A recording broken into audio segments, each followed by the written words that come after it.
हा जीवनाचा विरोधाभास आहे की तुम्ही कितीही प्रमाणात असत्य निर्माण करू शकता, पण सत्य एकच आहे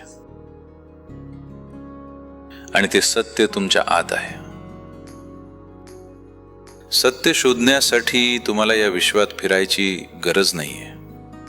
तुमच्या अस्तित्वाबद्दलचं सत्य आणि संपूर्ण अस्तित्वाचं सत्य आणि त्याचा स्रोत तुमच्या आत आहे आणि तो एकच आहे, अनेक नाही.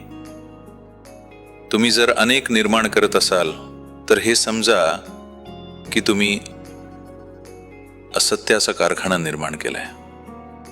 असत्याच्या कारखान्यात गुंतवणूक करू नका. जर तुम्ही सत्य शोधण्यात आणि त्याला अनुभवातून जाणण्यात गुंतवणूक केली तर तुम्ही एक कृपाप्राप्त व्यक्ती आहात. जग तुमच्याबाबत काहीही करण्याचा प्रयत्न करो, अगदी काहीही,